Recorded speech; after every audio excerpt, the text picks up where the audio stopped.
Good morning students. जैसा कि हमने समझौतावादी विचारक होब्स और लॉक अपने यानी जो विचारक थे वो कंप्लीट कर लिए हैं। आज हम नया राजनीतिक विचारक करेंगे यानी नया पाश्चात्य राजनीतिक विचारक क्या है? Rousseau, Jean Jacques Rousseau. Jean Jacques Rousseau, ठीक है। इनका पूरा नाम क्या था? Jean Jacques Rousseau. यानी क्या है, ये भी क्या थे? एक समझौतावादी या यूं कह लो अनुबंधवादी विचारक थे। समझौतावादी या यूं कह लो अनुबंधवादी पाश्चात्य विचारक।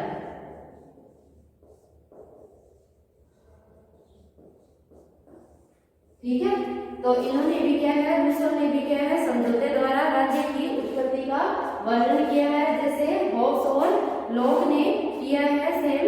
यानी उन्होंने भी क्या है, प्राकृतिक अवस्था के बारे में यानी बताया है, मानव स्वभाव कैसा था, प्राकृतिक अवस्था कैसी थी, किन परिस्थितियों से तंग होकर मनुष्य ने समझौता किया और समझौते के द्वारा यानी समझौता किस प्रकार था, ये आज हम करेंगे। और क्या है, रूसो की जीवनी के बारे में पढ़ेंगे। यानी क्या है, रूसो के विचार ऐसे कैसे हुए, यानी क्या है, जो उसके सिद्धांत को प्रभावित करते हैं, समझौते को प्रभावित करते हैं, साथ ही मानव स्वभाव के बारे में उसके दृष्टिकोण को चित्रित करते हैं। यानी क्या है, जिन परिस्थितियों में कोई भी विचारक जैसी परिस्थितियों में रहता है उसका यानी क्या है, विचार वैसे ही हो जाते हैं। तो क्या है, उनके विचार और उनके सिद्धांत क्या है, एक दूसरे से मिले हुए हैं। यानी क्या है, जिन परिस्थितियों में वो रहे उनके कारण उनके यानी इनका प्रभाव प्राकृतिक अवस्था, मानव स्वभाव और समझौते पर स्पष्ट रूप से झलकता है।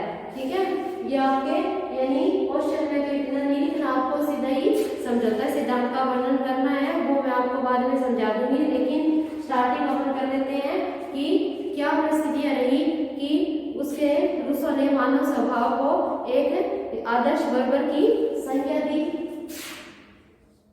आदर्श बर्बर यानी क्या है, पशु तुल्य। यानी क्या है, उसने क्या कहा, ना तो उसे संपत्ति का लालच था और ना ही उसे यानी एक दूसरे से मोह था। यानी वो क्या था, एक आदर्श बर्बर था। और अब हम उसकी जीवनी के बारे में थोड़ा सा अध्ययन करेंगे ताकि हमें पता चले कि उनके विचार ऐसे कैसे हुए। यानी रूसो का जन्म क्या हुआ था, यानी स्टार्टिंग में हम करेंगे। सबसे पहले रूसो की एक कोटेशन लिखेंगे। रूसो ने कहा कि मनुष्य स्वतंत्र पैदा होता है लेकिन वह सर्वत्र क्या है, जंजीरों से जकड़ा हुआ है। ये किसने कहा? रूसो ने। ये आपको लिखनी है, कोई क्वेश्चन आए। ठीक है, मनुष्य स्वतंत्र पैदा हुआ है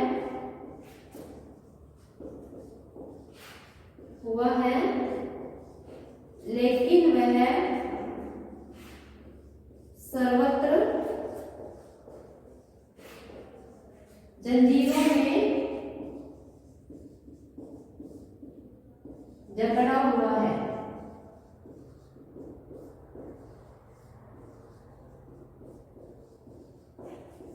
यानी ये आप स्टार्टिंग में आपको रूसो की परिभाषा लिखनी है। यानी क्या है, रूसो ने क्या है, समझौते द्वारा क्या है, आगे सामान्य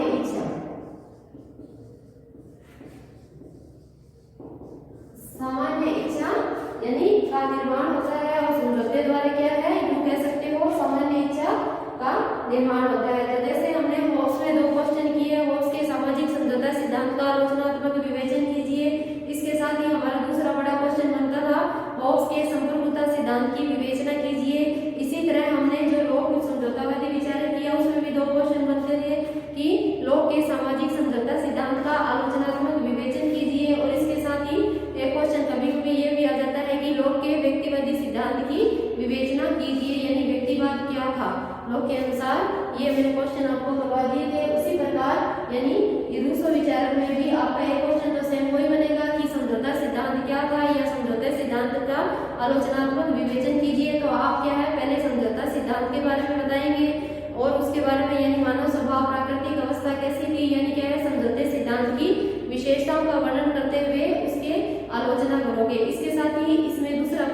ये बनता है रूसो के सामान्य इच्छा सिद्धांत का प्रतिपादन कीजिए, क्योंकि ये दोनों विचारकों से थोड़ा हटकर है, क्योंकि समझौते के द्वारा ही क्या है सामान्य इच्छा उत्पन्न होती है। तो दूसरा क्वेश्चन बड़ा अपना ये बनता है, छोटे क्वेश्चन इसके अंदर ही आ जाएंगे। तो हम करते हैं स्टार्टिंग में, यानी रूसो की जीवनी, यानी रूसो क्या था, अधिक शिक्षित भी नहीं था और क्या है ऐसी परिस्थितियों में रहा कि उसके विचार यानी धीरे धीरे पहले कुछ और थे और बाद में वह संस्कारी हो गया। जैसे अगर सीधा नॉर्मली मैं आपको बताऊं तो एक कहानी सी बन जाएगी, लेकिन बुक की लैंग्वेज में यानी ये आपको करना है, ठीक है। रूसो का जन्म क्या हुआ 1712 में, यानी जेनेवा में हुआ।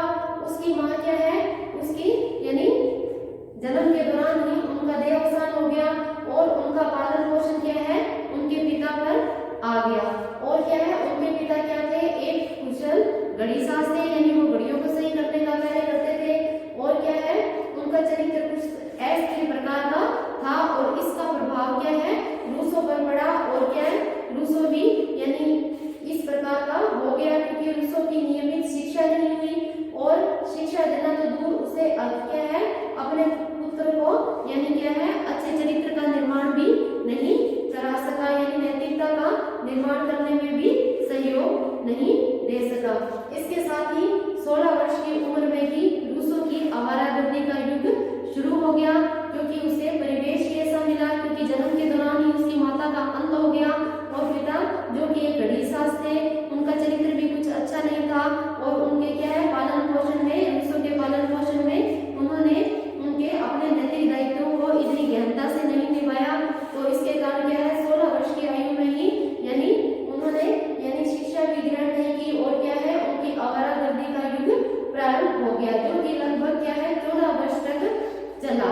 और रूसो के स्वभाव में अनेक दुर्गुण थे। क्या दुर्गुण थे कि उन्होंने यानी शिक्षा भी प्राप्त नहीं की थी और दूसरा उनका चरित्र भी कुछ खास अच्छा नहीं था, किंतु उसमें जन्मजात प्रतिभा अवश्य थी। यानी हम ये ध्यान रखेंगे कि यानी उनमें जन्मजात प्रतिभा थी, यानी उनके पिता जो घड़ी साज थे और इसके साथ ही यानी उन्होंने 2 निबंध प्रकाशित किए और उनमें उन्होंने अपने विचार व्यक्त किए और जो जिससे उनको क्या है ख्याति प्राप्त हुई। प्रथम ग्रंथ से यानी क्या है उन्हें ख्याति प्राप्त हुई समाज में और द्वितीय ग्रंथ से क्या है उन्हें यानी थोड़ा सम्मान कम मिला, दूसरे व्यक्ति को वो सम्मान दे दिया गया, क्योंकि क्या है इससे क्या है जो पूंजीपति लोग थे वो संतुष्ट नहीं थे।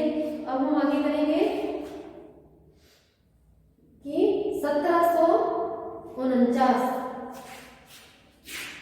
बस ये याद रखना 1749 में क्या है रूसो का एक ग्रंथ प्रकाशित हुआ, जिसमें ये कहा गया कि विज्ञान तथा कला की प्रकृति ने नैतिकता को भ्रष्ट करने में योगदान दिया है अथवा उसकी विशुद्धीकरण करने में।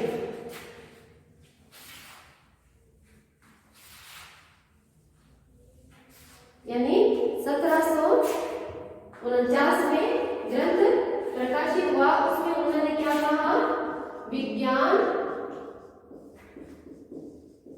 तथा कला, यानी क्या है विज्ञान तथा कला के विकास ने ये क्या था ग्रंथ प्रकाशित हुआ, विज्ञान तथा कला के विकास ने नैतिकता, ये ध्यान रखोगे ठीक है, नैतिकता को प्रोत्साहन दिया है,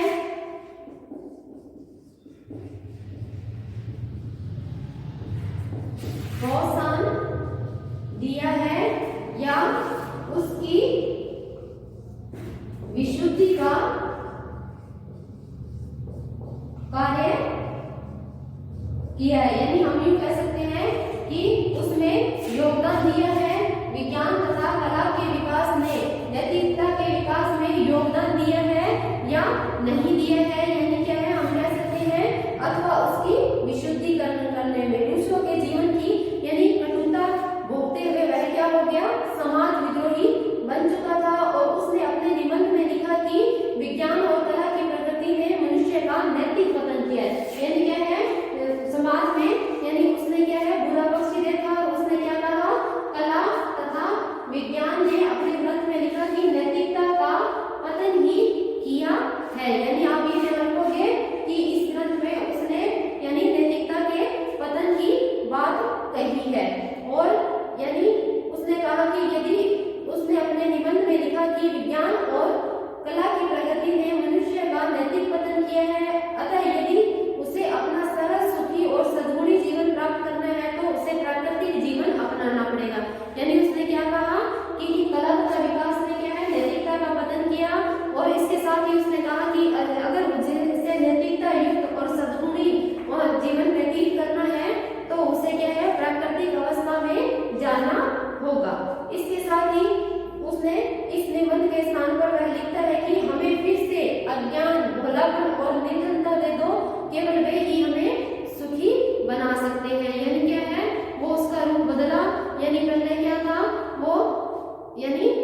यानी क्या है, हमें यानी फिर से ये चीजें दे दो ताकि हम पुनः प्राकृतिक अवस्था की ओर लौट चले। इस प्रकार उनके विचार धीरे धीरे परिस्थितियों के अनुसार रूसों के परिवर्तित होते गए और उन्होंने क्या कहा, यानी अज्ञान, भोलापन और निर्धनता, या यूं कह सकते हो प्राकृतिक अवस्था ही हमें, प्राकृतिक अवस्था ही हमें क्या बना सकती है, सुखी बना सकती है। यानी उन्होंने कहा कि हमें प्राकृतिक अवस्था सुखी बना सकती है। इस प्रकार निबंध ने न केवल उन्हें पुरस्कार भी दिलवाया वरन विवेक युग के कृत्रिम समाज में क्या है, एक बड़ी हलचल मचा दी। यानी क्या है, विज्ञान तथा कला के विकास नैतिकता के पतन में सहायक है या उसकी वृद्धि में सहायक है। इस ग्रंथ ने यानी उनकी समाज में या देश में क्या है, थोड़ी प्रसिद्धि दिला दी और इसी के साथ यानी उन्हें साहित्यिक क्षेत्र में क्या है, रूसों को सर्वोच्च सम्मान मिला इस ग्रंथ के द्वारा। तो ये ग्रंथ आपको मेंशन करना है। इसके साथ ही यानी पेरिस के साहित्यिक क्षेत्र में रूसों को सर्वोच्च सम्मान प्राप्त हुआ, किंतु रूसों के जीवन पर इस सम्मान की प्रतिक्रिया हुई और उन्होंने क्या है, भद्र समाज से संबंध विच्छेद कर लिया। यानी जो पहले उनका जीवन था, यानी जैसी परिस्थितियां थी, अशिक्षित थे और थोड़ा उनका क्रूर व्यवहार था और यानी अस्त-व्यस्त जीवन था, वो एकदम पलटकर दया, सहयोग और सहानुभूति पर आ गया। इस निबंध के पश्चात यानी क्या है, नैतिकता से युक्त हो गया और उन्होंने क्या कहा, यानी दूसरे यानी गरीब वर्ग के साथ घनिष्ठ मेल मिलाप शुरू कर दिया और यानी क्या है, उन्होंने अपना यानी नैतिकता वाला जीवन स्टार्ट किया और उन्होंने क्या है, धनी वर्ग की यानी धनाढ्य वर्ग की महिलाओं को त्याग कर एक निर्धन धोबन से यानी क्या है, यूं कह सकते हो कि एक अशिक्षित और दरिद्र धोबन से विवाह कर लिया और अपने साहित्य के द्वारा अपनी रोजी रोटी का जुगाड़ करते रहे। इसके साथ ही प्रतिभाशाली यानी रूसों के मन में यानी विचारों का एक तूफान आया और उन्होंने अकादमी में एक फिर प्रस्तावित पुरस्कार के लिए 1754 में एक और ग्रंथ लिखा। इसके बाद 1754 दूसरा ग्रंथ आया, यानी पहला ग्रंथ को यानी साहित्यिक सम्मान से पुरस्कार किया गया जो कि विज्ञान तथा कला के विकास से संबंधित था। दूसरा ग्रंथ उसका प्रकाशित हुआ 1754 ईस्वी में, यानी उसमें यानी उनके विचार बिल्कुल विपरीत थे, यानी क्या है, पूंजीपतियों के विरुद्ध थे और क्या है, गरीब और असहाय लोगों के लिए थे। तो उस समय क्या था, निरंकुश राजतंत्र था और क्या है, इस ग्रंथ को अधिक सम्मान तथा प्रतिष्ठा नहीं मिल पाई जितना कि पहले ग्रंथ को विज्ञान तथा कला के विकास में नैतिकता में सहयोग दिया है या नहीं। इसी प्रकार यानी निबंध प्रतिपादित हुआ, उसका विषय क्या था, असमानता की संपत्ति और उसकी आधारशिला। ये याद रखोगे। दूसरा क्या था, असमानता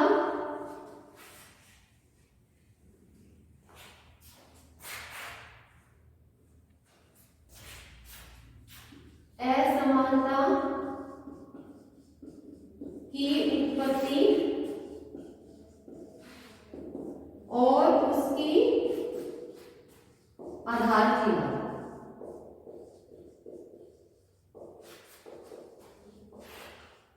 दूसरा ग्रंथ जो 1754 में प्रकाशित हुआ था वो क्या था, असमानता की उत्पत्ति और उसकी आधारशिला। यानी क्या है, दरिद्र वर्ग के साथ यानी असामान्य व्यवहार और यानी क्या है, उसकी आधारशिला क्या रही होगी, मनुष्य का व्यवहार ऐसा कैसे था। तो इसमें क्या है, जो यानी निरंकुश राजतंत्र था उसने इस ग्रंथ का विरोध किया और उसको इतनी सम्मानजनक स्थिति प्राप्त नहीं हुई। यानी हम आगे करेंगे कि उसने निजी संपत्ति की संस्था पर कड़ा प्रहार किया। यानी उसने का कहना था कि कुछ यानी जो समझदार लोग थे या यूं कह लो, उन्होंने पूंजीपतियों ने क्या है, कुछ संपत्ति यानी संपत्ति का उदय होने के पश्चात धीरे धीरे की भावना उत्पन्न हुई।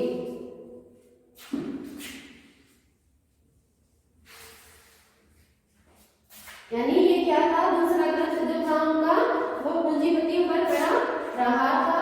यानी आप ये चीज ध्यान रखोगे कि संपत्ति का उदय, संपत्ति का उदय होना, और क्या है, तेरे मेरे की भावना उत्पन्न होनी,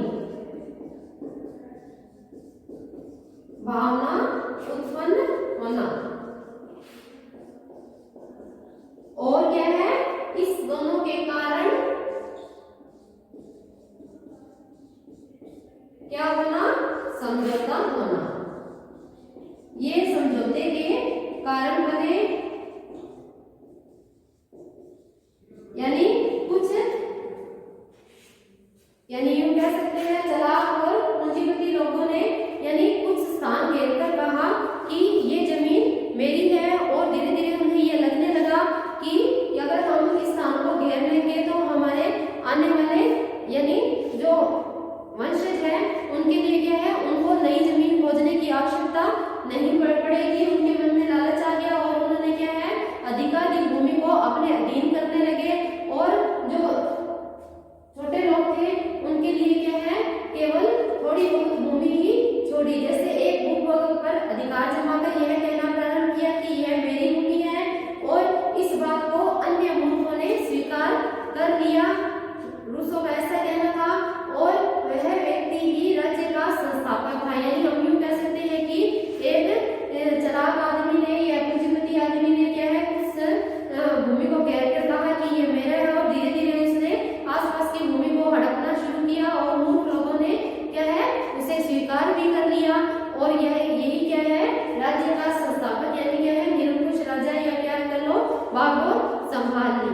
और इसके साथ ही निर्धन लोग सोचते हैं कि राज्य भूस्वामियों से उसकी रक्षा करने के लिए है, परंतु कुछ दिनों में वे राज्य के यानी लोगों ने सोचा कि राज्य का निर्माण किस लिए हुआ है, भूस्वामी जो जमींदार लोग थे उनकी से रक्षा करने के लिए राज्य का निर्माण हुआ है।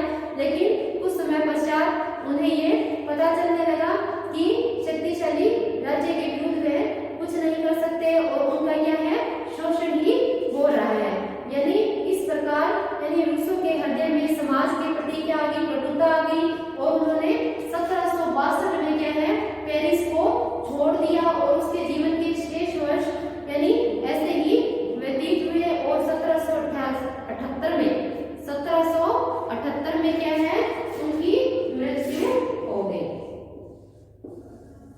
इस प्रकार आज हमने ये पढ़ा विभिन्न परिस्थितियों के कारण क्या परिस्थितियां रही कि रूसों ने मानव स्वभाव प्राकृतिक अवस्था का चित्रण ऐसे किया, यानी मनुष्य को उसने आदर्श बर्बर बताया।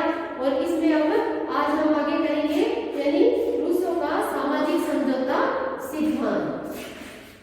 ये तो था उसका जीवन परिचय। जीवन परिचय में हमने ये पढ़ा कि उसके कौन से 2 ग्रंथ प्रकाशित हुए। पहला विज्ञान और कला से संबंधित था, जो बहुत ख्याति प्राप्त हुआ, उससे साहित्यिक पुरस्कार भी मिला अकादमी द्वारा। और दूसरा जो ग्रंथ था उसे क्या है, यानी समाज का सहयोग नहीं मिला, क्योंकि पूंजीपति लोगों के विरुद्ध था, और धीरे धीरे यानी क्या है, उनके स्वभाव में परिवर्तन आता गया। अब हम आगे करेंगे जीवन के पश्चात रूसों के सामाजिक समझौता सिद्धांत। क्वेश्चन ये होता है, रूसों के सामाजिक समझौता सिद्धांत का आलोचनात्मक विवेचन कीजिए। तो हॉब्स और लॉक के समान ही इसमें भी हमारा पहला पॉइंट आएगा मानव स्वभाव। यानी अब हम मानव स्वभाव के बारे में बताएंगे। यानी क्या है, हमने पहले पढ़ा हॉब्स, उसने क्या कहा, मानव स्वभाव यानी मानव कैसा है, गंदा है, बर्बर है, यानी क्षणिक है, निरंतर लड़ता झगड़ता रहता है, और क्या है, स्वयं अपने हित के बारे में ही सोचता है, और अपनी इच्छाओं की पूर्ति के लिए ही लगा रहता है। यानी क्या है, शक्तिशाली व्यक्ति ही अपनी शक्तियों का उपभोग करते हैं, और जो गरीब व्यक्ति होते हैं वो अपनी शक्तियों का यानी क्या है, वो शोषण का शिकार होते हैं। इसी प्रकार हम लोग पर आते हैं, जो विचारक है, जो लोग, उन्होंने क्या कहा कि क्या है, मनुष्य क्या है, एक यानी शांति प्रिय, सद्भाव, प्रेम, दया, सहयोग से रहता था, आपस में मेलजोल से रहता था, लेकिन फिर भी समझौते की आवश्यकता अनुभव हुई। उसी प्रकार हम रूसों के बारे में भी करेंगे कि उन्होंने मानव स्वभाव के बारे में क्या कहा। मैंने आपको स्टार्टिंग में बताया कि रूसों ने क्या कहा कि मानव स्वभाव क्या था, एक अच्छा था, यानी क्या है, यूं कह सकते हैं कि पशु तुल्य था, वह पशु के समान जीवन व्यतीत करता था, कभी कहीं भटकता फिरता था, लेकिन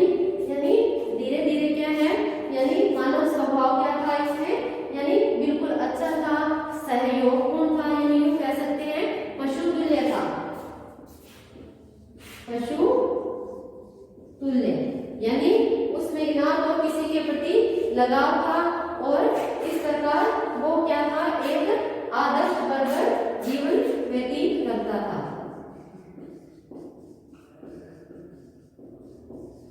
आदर्श बर्बर यानी हम करेंगे कि मानव स्वभाव में दूसरों की विचारधारा का अध्ययन उन दो निबंधों के आधार पर किया गया है। इसीलिए मैंने आपको स्टार्टिंग में दो निबंधों पर बारे में बताया।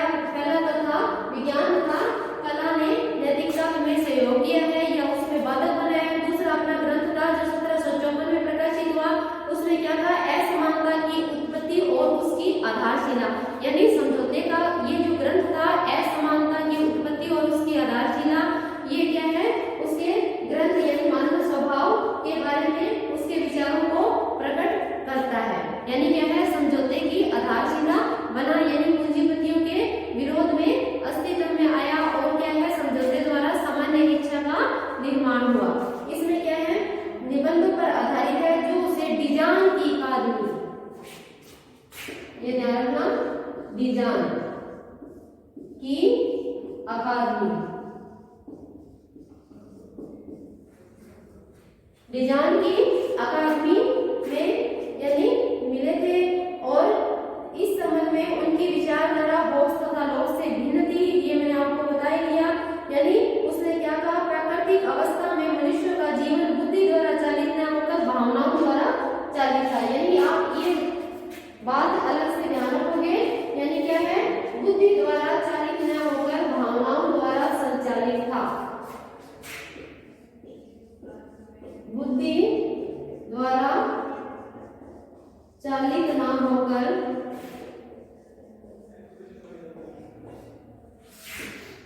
भावनाओं द्वारा संचालित,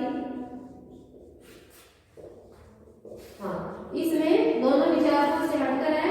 यानी क्या है, बुद्धि द्वारा संचालित ना होकर भावनाओं द्वारा संचालित था। यानी क्या है, पशु तुल्य जीवन व्यतीत करता था, यही कह लो आदर्श बर्बर था। इसके साथ ही हम आगे करेंगे। यानी उसके मन में दो भाव प्रमुख थे, प्रथम आत्मरक्षा और सुख की प्रवृत्ति और दूसरी दया। प्रथम आत्मरक्षा और सुख की प्रवृत्ति और दूसरा क्या था, दया या सहयोग कह लोगे।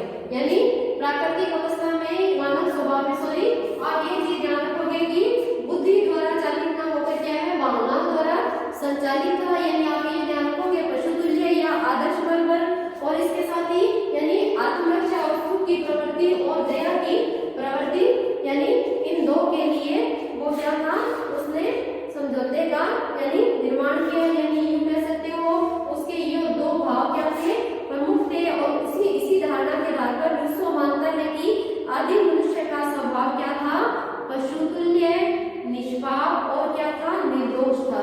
यानी यूं कह सकते हो इसके साथ ही पशुतुल्य, निष्पाप, पशुतुल्य और निष्पाप था। यानी हम कह सकते हैं मानव स्वभाव में बुद्धि द्वारा चालित न होकर भावनाओं द्वारा संचालित था और उसमें दो प्रवृत्तियां थी, आत्मरक्षा और सुख की प्रवृत्ति और दूसरा क्या था, दया की प्रवृत्ति।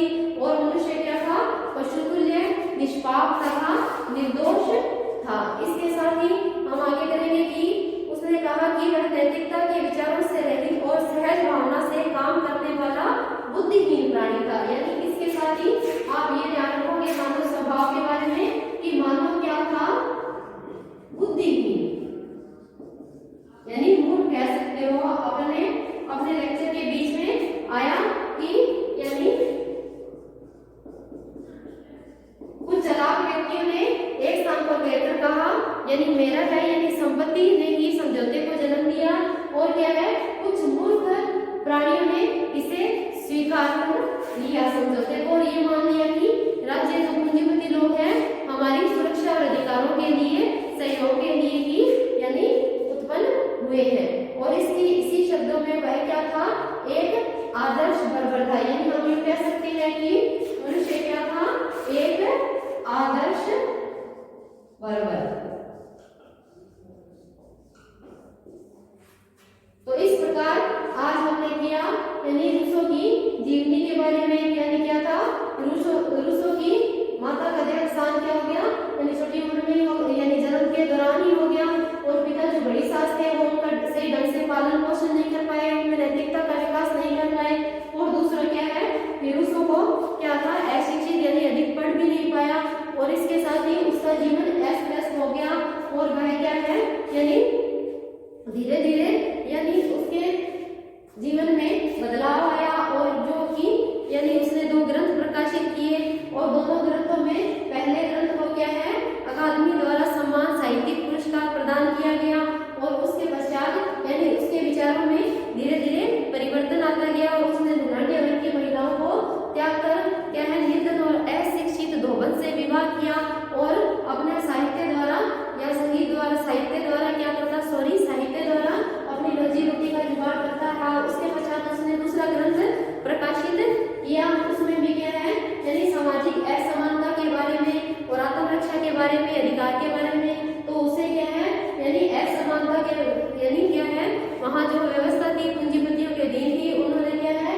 उसके अधिक सम्मान नहीं दिलाया, और क्या है किसी और व्यक्ति को ही सम्मान प्राप्त हो गया। तो दूसरे ग्रंथ से उसे अधिक ख्याति प्राप्त नहीं हुई, और उससे इसके विचार प्रभावित हुए। फिर हमने उसमें रूसो के यानी मानव स्वभाव के बारे में पढ़ा, और उसमें हॉब्स और लॉक की तुलना करते हुए हमने रूसो के बारे में बताया कि रूसो का ने मानव स्वभाव के बारे में यानी वह क्या बुद्धि द्वारा चालित ना होकर क्या है जो रूसो का मनुष्य था वह भावनाओं द्वारा संचालित था, और उसमें क्या 2 ही भावना थी, आत्मरक्षा और सुख की प्राप्ति, और दूसरा क्या है दया की प्राप्ति, और क्या है उसका जीवन पशु तुल्य निष्पाप था, और क्या है वह अपने हित के बारे में ही सोचता था, और क्या है इसके इस आधार पर उसने मनुष्य को आदर्श बर्बर की संज्ञा दी रूसो ने। और इसके साथ ही मानव क्या उसने क्या कहा, मानव एक बुद्धिहीन प्राणी था, प्राकृतिक मानव स्वभाव के बारे में कहा।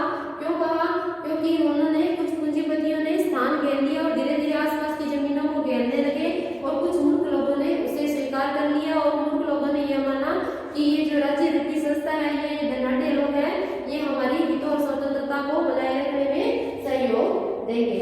नेक्स्ट लेक्चर में हम करेंगे प्राकृतिक अवस्था, और प्राकृतिक अवस्था कैसी थी और क्या कारण थे समझौते के। कुछ तो मैंने आज के लेक्चर में आपको क्लियर कर ही दिया है, यानी क्या था संपत्ति के उदय से टेलीमेरी की भावना उत्पन्न हुई और समझौते का कारण बनी। तो आज के लिए इतना ही, धन्यवाद।